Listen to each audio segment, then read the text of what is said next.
मेरे पिता 3 दिन से मर चुके थे, लेकिन मेरी गोद ली हुई बेटी कह रही थी पापा बस सो रहे हैं। मैंने सोचा वो अभी छोटी है, समझ नहीं पा रही, कोई उसकी बात मान ही नहीं रहा था। तभी वो पिता के बिस्तर के पास गई और अपने बालों से उनके चेहरे को धीरे से छू लिया। अचानक मेरे मृत पिता ने आंखें खोल दी और वापस जिंदा हो गए। सब हैरान रह गए, किसी को यकीन नहीं हो रहा था। असल में मेरी गोद ली हुई बेटी में एक खास किस्मत थी। जो भी उसके साथ अच्छाई करता उसे फायदा ही फायदा मिलता। उसे धन्यवाद देने के लिए मैं उसे नीलामी में ले गया। पहली चीज थी एक राजसी मुकुट, लेकिन मेरी बेटी ने देखा कि उसमें से काला अंधेरा निकल रहा था। मैं बोली लगाने ही वाला था कि उसने मुझे रोक लिया। उसी पल मेरे बड़े भाई ने ऊंची बोली लगाकर मुकुट खरीद लिया और अपनी बेटी के सिर पर रख दिया। वो मेरी बेटी के सामने घमंड से दिखाने लगी। फिर दूसरी चीज आई, एक खूबसूरत ब्रेसलेट। मैं फिर बोली लगाने वाला था, लेकिन बड़े भाई ने फिर मुझसे ज्यादा दाम देकर खरीद लिया। उसने मुझे ताने मारे, गरीब कहीं के, लेकिन मेरी बेटी पहले ही समझ चुकी थी कि सारी चीजें नकली हैं। आखिर में एक गंदा सा पत्थर का बिल्ली का बुत नीलामी में आया। सबने उसे बेकार समझा, लेकिन मेरी बेटी ने फुसफुसाकर कहा पापा इसे तुरंत खरीद लो। मैं बोली लगाने ही वाला था कि बड़े भाई की बेटी ने जलन में कहा और भाई ने उसे भी खरीद लिया। घर जाकर उन्होंने बिल्ली की आंखें निकाली, वो जैड की बनी थी। फिर उन्होंने पूरा पत्थर कचरे की तरह फेंक दिया। मेरी बेटी दौड़कर वो पत्थर उठा लाई। बड़े भाई ने मजाक उड़ाया, भीख मांगने लगी है और कहकर उसे दे दिया। बेटी ने जिद की और $1 देकर औपचारिक रूप से ले लिया। फिर अप्रेजल की बारी आई। एक्सपर्ट ने सब कुछ चेक किया और बोला जो कुछ भी बड़े भाई ने खरीदा सब नकली है।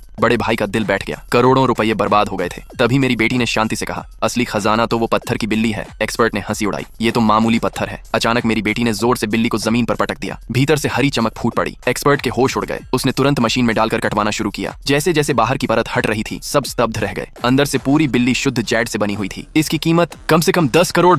ये सुनते ही मेरा बड़ा भाई सदमे से वहीं बेहोश होकर गिर पड़ा। अगर कहानी अच्छी लगी तो लाइक और सब्सक्राइब कर दो। पार्ट 2 चाहिए तो कमेंट।